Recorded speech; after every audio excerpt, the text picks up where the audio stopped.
Bismillahirrahmanirrahim. Okay, let's come to the next lecture, which is on concepts of integral domain with examples.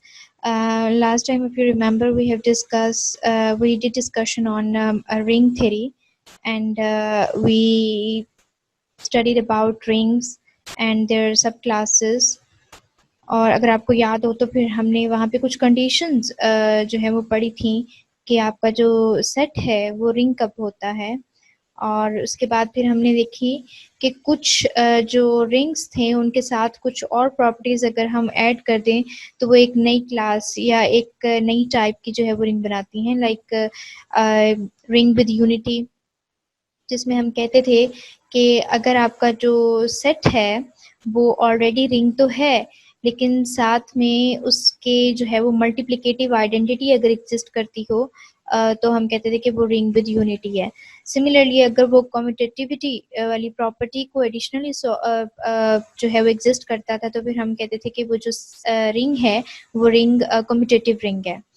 और फिर last में हमने ये case पढ़ा था कि जिसमें आपके पास अगर आपका जो रिंग है सेट है वो रिंग भी है और साथ में उसके जो है वो यूनिटी वाली प्रॉपर्टी भी सेटिस्फाई हो रही है, मींस के मल्टीप्लिकेटिव आइडेंटिटी भी एग्जिस्ट कर रही है और वो कम्यूटेटिव भी है, तो फिर हम कहते थे कि ऐसा रिंग जो है वो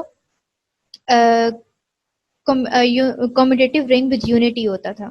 ठीक है, तो ये कुछ चीजें थी जो हमने लास्ट टाइम डिस्कस की थी। फिर हमने आई गेस जीरो डिवाइजर्स पे बात की थी, जिस पे हमने कहा था कि अगर टू एलिमेंट्स जो हैं वो सेट में से बिलोंग कर रहे हैं, आपके रिंग में से बिलोंग कर रहे हैं, और अगर उन दोनों को आप मल्टीप्लाई करते हो और वो दोनों नॉन जीरो हैं, ठीक है, वो दोनों नॉन जीरो हैं, अगर आप उन दोनों को मल्टीप्लाई करते हो तो रिजल्टिंग में अगर आपको जीरो मिल जाता है तो आप कहते थे कि वो जीरो डिवाइजर ऑफ रिंग होता था। सिमिलरली फिर आपने जीरो विदाउट जीरो डिवाइजर्स पढ़े थे, रिंग विदाउट जीरो डिवाइजर, ठीक है, उसमें ये होता था कि आपका जो रिंग होता था उसमें आपको जरूर एलिमेंट्स ऐसे मिल जाते थे दो कि उनका प्रोडक्ट जीरो तभी होता था जब उनमें से जो दो एलिमेंट आप चूज कर रहे होते थे वो एक जीरो। ठीक है, तो रिंग विदाउट जीरो डिवाइजर और ring with zero divisor, these are actually very important for the definition of integral domain. Similarly commutative property also and with unity का। तो ये तीन चीजें जो है वो माइंड में इसलिए रखने को मैंने रिकॉल कराई क्योंकि ये इंटेग्रल डोमेन का जो है वो बेसिक पार्ट है, या आप कह सकते हो कि इंटेग्रल डोमेन के डेफिनेशन को डिफाइन करने के लिए I need to define first all these three terminologies, which is commutative ring और रिंग विद यूनिटी और with the ring without zero divisors. So let's come to the integral domain. What is its definition? A ring D is said to be an integral domain if it is a commutative ring with unity and without zero divisors. See, its definition is not that much complicated. आपका जो set है वो उसका ring होना जरूरी है, ठीक है ना। अ रिंग डी, आप रिंग को कहोगे कि इंटेग्रल डोमेन है, मींस कि इंटेग्रल डोमेन के लिए फर्स्ट आपका जो सेट है वो रिंग होना जरूरी है, ठीक है, simple ring. A ring D is said to be an integral domain if it is a commutative ring with unity. अगर वो कम्यूटेटिव रिंग विद यूनिटी है, मींस कि उसकी कम्यूटेटिविटी वाली जो प्रॉपर्टी वो भी सेटिस्फाई हो रही है और यूनिटी वाली भी, ठीक है। So and without zero divisors, without zero divisors में हमने कहा था कि आपके पास जो रिंग के कोई से भी दो एलिमेंट्स उठाते हो तो वो प्रोडक्ट जीरो तब ही देंगे, उसी सूरत में देंगे अगर उन दोनों एलिमेंट्स में से एक एलिमेंट जीरो, ठीक है ना। Like you choose A B is equals to zero, तो ऐसी कंडीशन शुरू होगी कि या तो ए जीरो होगा या बी जीरो होगा, तभी आपका जो है वो A B is equals to zero बनेगा। दैट इज आगे उन्होंने फिर जो है वो स्पेसिफाई कर दिया, खोल के रखा है इन कंडीशंस को। A ring R is commutative, अगर आपका जो रिंग है वो कम्यूटेटिव है with unity without zero divisors. ये तीन प्रॉपर्टीज भी साथ में एडिशनली सॉल्व करता है वो रिंग आर के साथ, तो आप कहते हो कि आपका सेट क्या है, इंटेग्रल डोमेन है। Hope so it is clear, the definition is clear. Now let's come to the remark. इस रिमार्क में एक्चुअली उन्होंने किया क्या है कि integral domain, in an integral domain at least two elements are required. आपकी इंटेग्रल डोमेन जो सेट है उसमें दो एलिमेंट्स, कम से कम दो एलिमेंट्स रिक्वायर्ड होते हैं। उसकी रीजन क्या है? देखो, एक तो आपके पास एडिटिव आइडेंटिटी होगी जो कि है 0, सही है, और दूसरी जो है वो आपके पास क्या होगी, मल्टीप्लिकेटिव आइडेंटिटी, और वो क्या है 1। तो एक तरह से अबिलियन ग्रुप वाली प्रॉपर्टी भी सेटिस्फाई हो जाती है, और दूसरी ये कि विद यूनिटी वाली भी, कि आपके पास जो एग्जिस्टेंस है उसकी आइडेंटिटी की, और तो ये दो एलिमेंट्स का होना जरूरी है, because there must be at least one non zero element, और साथ में वो जो 1 होगा वो डेफिनेटली वो आपका एक नॉन जीरो एलिमेंट भी कंसीडर किया जाएगा। तो इन दोनों का अगर प्रोडक्ट भी लिया जाए तो आपको अगेन 0 मिलेगा। दिस मीन्स दैट आपकी जो third property without zero divisor वाली वो सेटिस्फाई हो जाती है। तो ये एक रिमार्क था, इसको जनरलाइज करने के लिए कि आपके पास जो है वो इंटेग्रल डोमेन में कम से कम आपके पास 2 एलिमेंट्स का होना जरूरी है, यानी कि आपके इंटेग्रल डोमेन में एक एलिमेंट नहीं हो सकता और एम्प्टी भी नहीं हो सकता, ठीक है, सिंगलटन भी नहीं हो सकता और एम्प्टी भी नहीं हो सकता। Okay, thus a set D with respect to addition operation and multiplication operation is called an integral domain if it satisfies the following axiom। अब एक्चुअली उन्होंने किया क्या है कि आपके पास जो रिंग और ये जो तीनों प्रॉपर्टीज हैं इन्होंने उनको खोल के रख दिया, मींस के पूरी डेप्थ में उनके प्रॉपर्टीज को स्टेट कर दिया। See this is thing which you already no.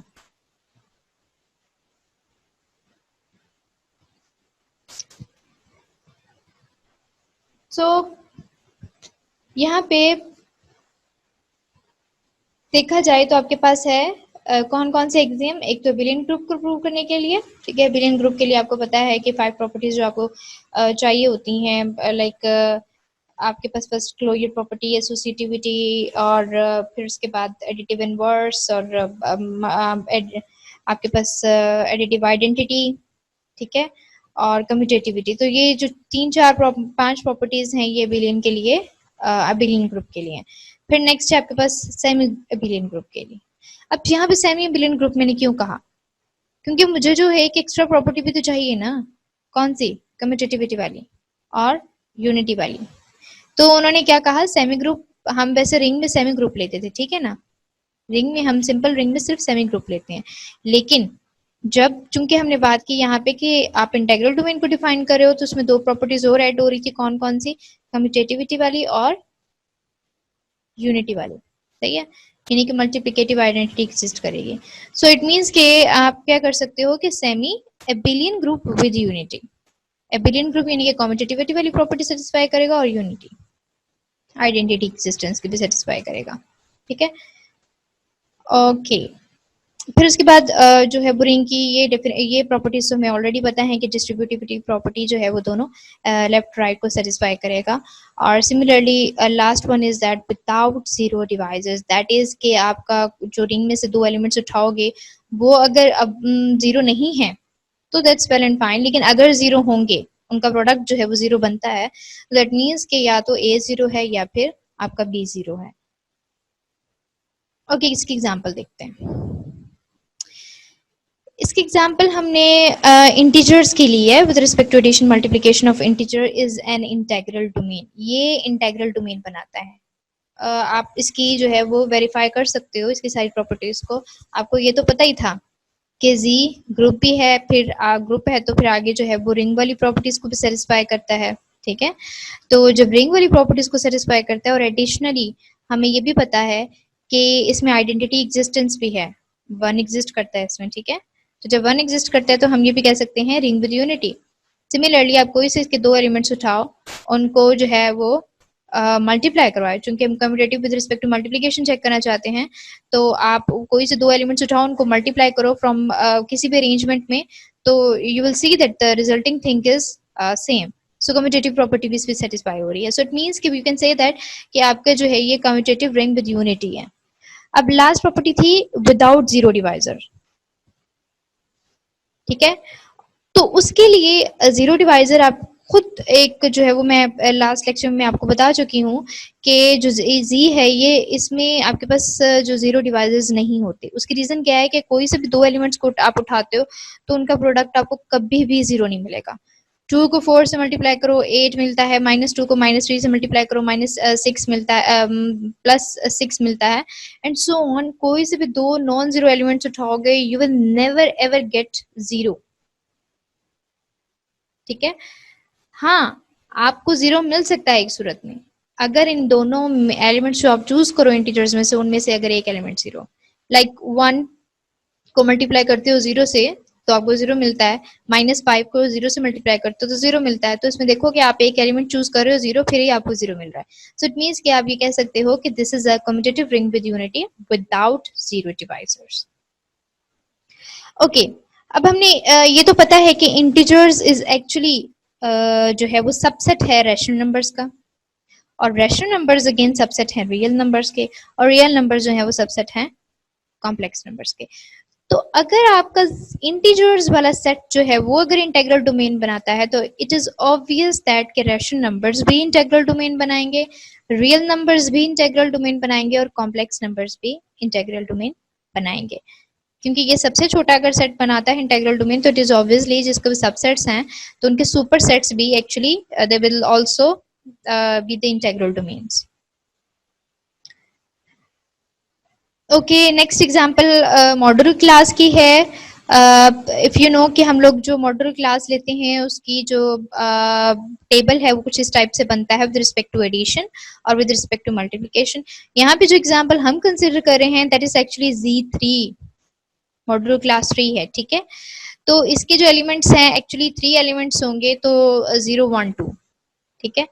और ये 3 जो है वो प्राइम नंबर है, और ये भी इंटेग्रल डोमेन है। The ring Z3 is equals to, जिसके एलिमेंट 0 1 2 हैं, और ये with respect to addition modular class 3, and with respect to multiplication modular class 3 ये एक इंटेग्रल डोमेन है। और इसको हम देखते हैं कि कैसे इंटेग्रल डोमेन बनाता है। इसकी कॉम्पोजिशन जो है टेबल की वो Z3 की that will be like this form. यहाँ पे आप चेक करो कि हम विद रिस्पेक्ट टू एडिशन देख रहे हैं, और हम विद रिस्पेक्ट टू एडिशन जो है वो इसकी प्रॉपर्टीज जो सेटिस्फाई करवानी है दैट इज अबिलियन ग्रुप, ठीक है। और अबिलियन ग्रुप के लिए जो क्लोजनेस है वो भी आप चेक कर सकते हो। कोई भी एलिमेंट ऐसा नहीं है इसमें जो कि आउट ऑफ दिस रेंज है, ठीक है, आउट ऑफ 0 1 2 1 सेट के अलावा कोई सेट एलिमेंट नहीं है। और दूसरी बात, फिर आपने एसोसिएटिविटी चेक करनी है, आप वो चेक कर सकते हो, ठीक है। किसी को भी आप जो है वो ऐड कर सकते हो, और 3 एलिमेंट्स को देख सकते हो कि उसके अरेंजमेंट में फर्क, आपके जो रिजल्टेंट में कोई फर्क नहीं पड़ेगा।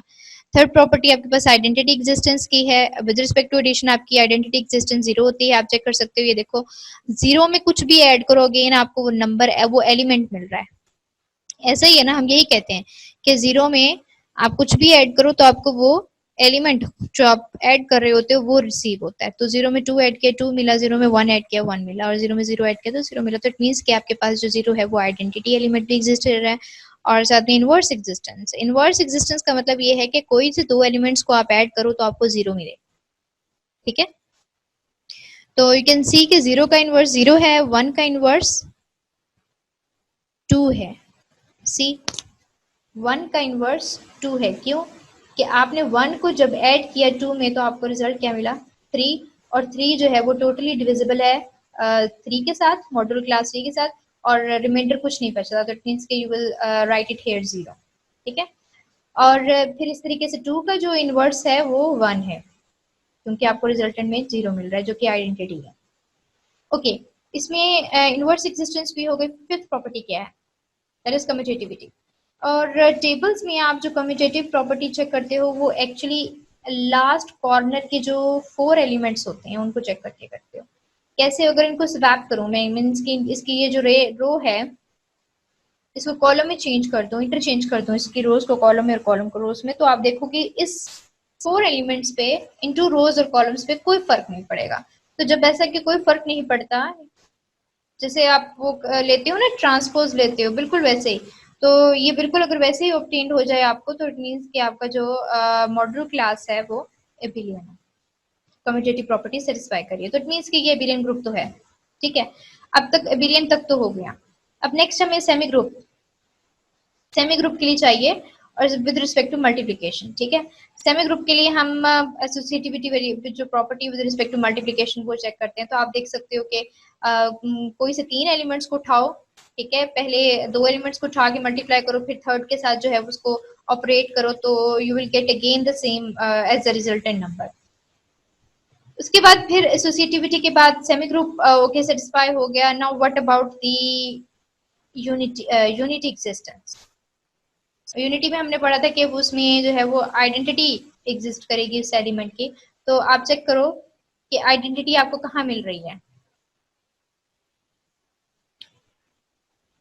मीन्स के आइडेंटिटी एग्जिस्टेंस का जो ये 1 आपकी आइडेंटिटी है, क्यों?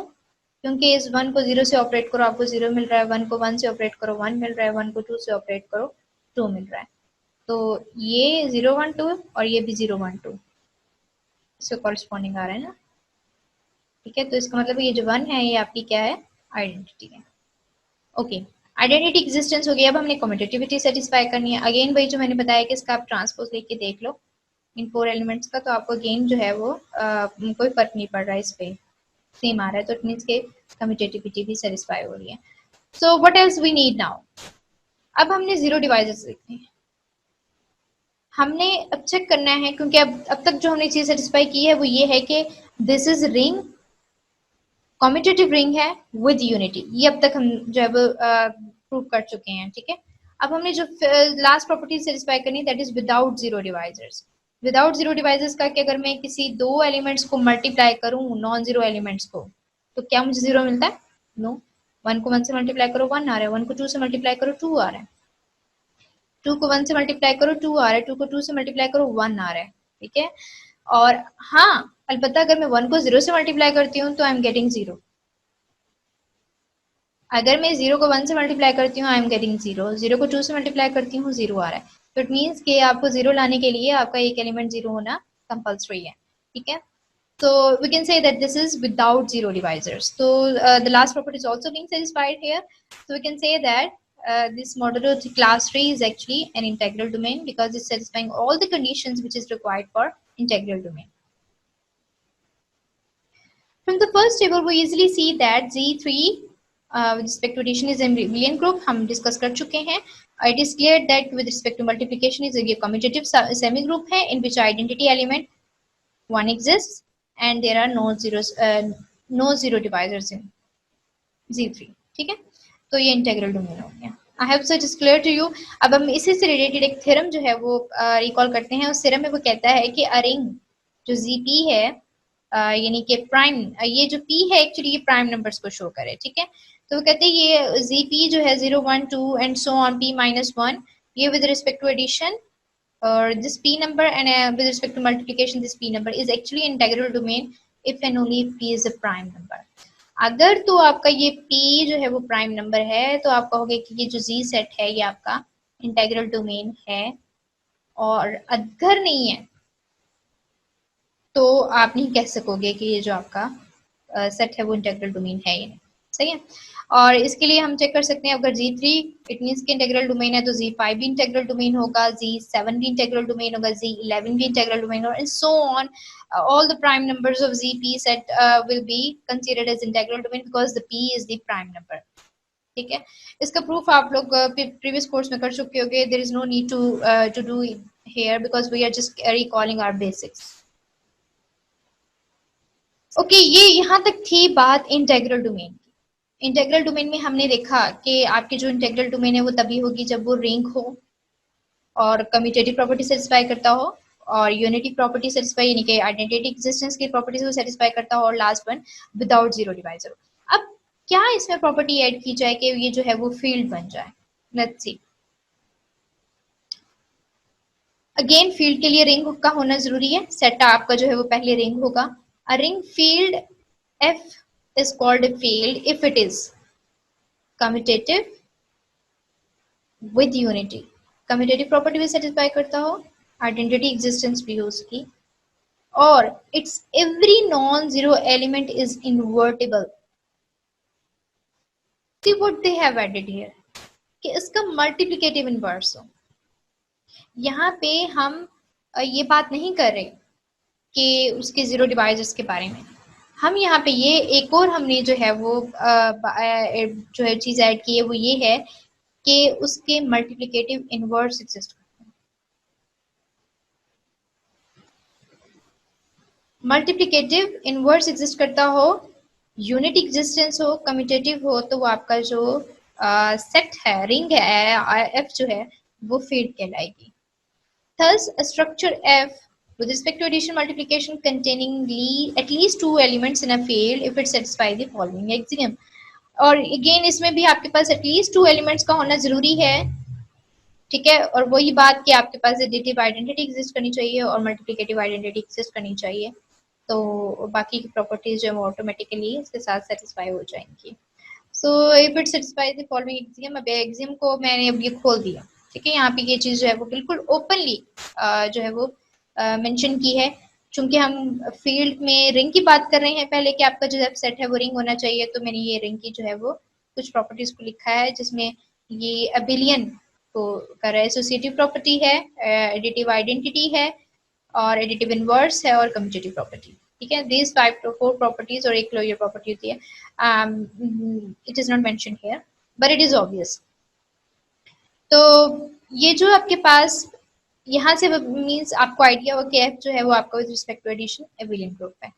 नाउ एफ आपका जो है वो विद रिस्पेक्ट टू मल्टीप्लिकेशन भी एबिलियन ग्रुप होना जरूरी है, क्योंकि हमने जब respect to multiplication of abelian group की बात की थी तो हमने वही सब बातें की थी, associativity with respect to multiplication, identity existence, inverse existence with respect to multiplication, commutative, और वो हम ये सब ऊपर डिस्कस कर चुके हैं कि ये सब भी इसका पार्ट होंगी फील्ड का।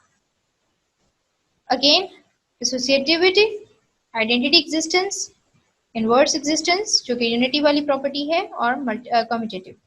तो आप देख रहे हो कि फील्ड में आपके पास जो addition with respect to additive addition आपके पास एबिलियन ग्रुप होना चाहिए, with respect to multiplication abelian group होना चाहिए, और लास्ट में टू प्रॉपर्टीज क्या है, डिस्ट्रीब्यूटिव प्रॉपर्टी सेटिस्फाई होनी चाहिए, लाइक लेफ्ट और राइट वाली, ठीक है।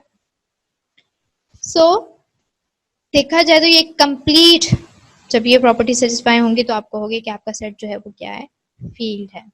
It may be observe that in a field F with respect to addition multiplication, each equation of the form a plus x is equals to b, x plus a is equals to b, ax is equals to b is not equals to 0, or x is equals to ba, इसमें is not equals to 0, has a unique solution in f for all a b in f. आपके पास इसके unique solutions होंगे।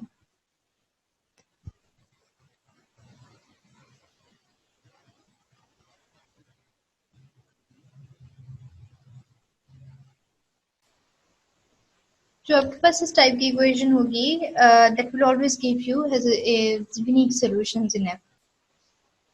Okay, अब इससे related कुछ examples देखते हैं। The following rings of numbers, जो कि rational numbers हैं, real numbers हैं, complex numbers, these are always failed because each is commutative ring with unity and multiplicative inverse 1 over a of every non-zero element of ring exists. यहाँ पे integers क्यों नहीं? हालांकि देखा जाए तो आपके पास जो इंटीजर्स हैं ये रिंग हैं, ठीक है, रिंग है, और उसके बाद आपके पास इसमें आइडेंटिटी भी एग्जिस्ट करती है, इसमें आपके पास जो है वो कम्यूटेटिवनेस प्रॉपर्टी भी सेटिस्फाई होती है। इसमें एक प्रॉपर्टी सेटिस्फाई वो नहीं, ये नहीं होती कि इनवर्स एग्जिस्ट नहीं करता एलिमेंट्स का। लाइक अगर आप विद रिस्पेक्ट टू मल्टीप्लिकेशन की बात करिए ऑब्वियसली, वरना एबिलियन ग्रुप तो है तो इट मींस कि एडिटिव में तो आपके पास इनवर्स एग्जिस्ट करता है, लेकिन विद रिस्पेक्ट टू मल्टीप्लिकेशन आपके पास इनवर्स एग्जिस्ट नहीं करता। इंटीजर्स में अब आप देखो कोई दो नंबर ले लो, 2 का इनवर्स 1/2 होता है, लेकिन आप विद रिस्पेक्ट टू मल्टीप्लिकेशन जो कि इंटीजर्स का पार्ट नहीं है बिकॉज वो फ्रैक्शन में चले जाता है, it is a part of rational numbers and real numbers. So इसलिए जो है हम इंटीजर्स को कहते हैं कि वो हमारा क्या है, फील्ड नहीं बनाता। अलबत्ता रैशनल नंबर्स, रियल नंबर्स और कॉम्प्लेक्स नंबर जो हैं वो फील्ड बनाते हैं, क्योंकि इनमें कम्यूटेटिव प्रॉपर्टी भी सेटिस्फाई होती है, और रिंग तो है ही, और यूनिटी भी है, और इनवर्स भी एग्जिस्ट करता है। ओके, अब मॉडुलर क्लास की एक एग्जांपल है जो अगेन हम ऑलरेडी देख चुके हैं। उसमें आपके पास इनवर्स भी एग्जिस्ट करता है with respect to multiplication. If we see, let's recall, यहाँ पे आपके पास जो 1 था इसका इनवर्स क्या है? मुझे 1 का इनवर्स ऐसे चाहिए कि आपको रिजल्टिंग में आइडेंटिटी मिले, ठीक है ना? तो 1 का इनवर्स 1 ही है और 2 का इनवर्स भी 2 है। क्यों? क्योंकि आपको क्या मिल रहा है? 1 मिल रहा है। सही है? ओके,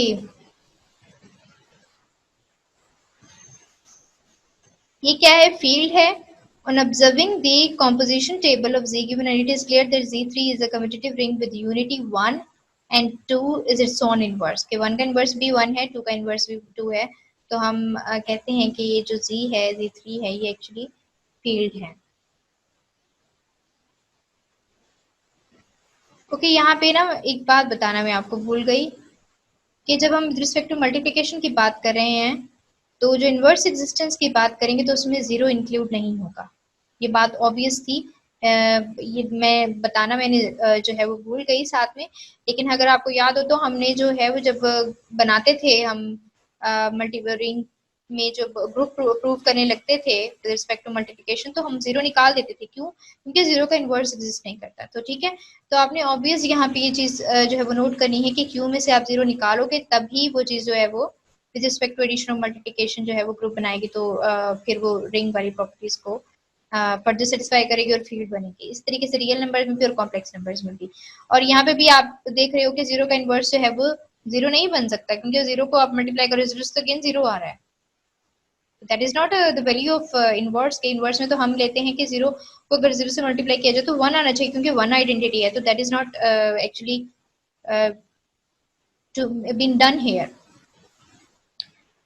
सो इसका इसलिए फिर हम जो है वो जीरो को निकाल के बाकी के एलिमेंट्स का जो है वो इनवर्स चेक करते हैं। Okay, so that's it for today. इसमें जो हमने चीज़ें डिस्कस की, लेट्स रिविजिट इट अगेन। हमने जो है वो इंटेग्रल डोमेन के बारे में बात की, उसकी कुछ प्रॉपर्टीज, रिंग के साथ commutative with unity without zero divisors, ठीक है। तो ये फॉर रिंग होना, फिर साथ में कम्यूटेटिव होना with unity without zero divisors, ये सब प्रॉपर्टीज को सेटिस्फाई होने के बाद आप कहते हो कि वो जो रिजल्टिंग थिंग है वो दैट इज इंटेग्रल डोमेन। फिर उसकी एग्जांपल्स देखी हमने दो, और फिर हमने थ्योरम पढ़ा कि जो रिंग है वो एक अगर उसका जो वो p है वो प्राइम नंबर है तो it will always be a integral domain. फिर हमने फील्ड की डेफिनेशन पढ़ी कि अब इसमें यहाँ पे इंटेग्रल डोमेन और फील्ड में डिफरेंस क्या है कि इंटेग्रल डोमेन में आपके पास जो है वो कम्यूटेटिविटी भी होती है, यूनिटी भी होती है, लेकिन साथ में जो लास्ट वाली प्रॉपर्टी है वो होती है उसकी विदाउट जीरो डिवाइजर्स, ठीक है। लेकिन यहाँ पे जो है वो नॉन जीरो डिवाइजर्स, लेकिन यहाँ पे क्या है, इसकी है कि मल्टीप्लिकेटिव इनवर्स की जो एग्जिस्टेंस है। तो ये दो प्रॉपर्टीज एक्चुअली वेरी करती हैं, वरना इनकी जो प्रॉपर पूरी डेफिनेशन है वो ऑलमोस्ट सेम है, ठीक है। This is where they are actually little bit different from each other. So फिर हमने फील्ड की डेफिनेशन के बाद इसकी कुछ एग्जांपल्स देखी, और that was the part of actually today's lecture. That's it for today. Next हम जो है वो कुछ उस पे बात करेंगे यूनिट एलिमेंट्स पे, और डिवीजन रिंग पे बात करेंगे, और फिर हम वेक्टर स्पेस पे स्विच कर जाएंगे।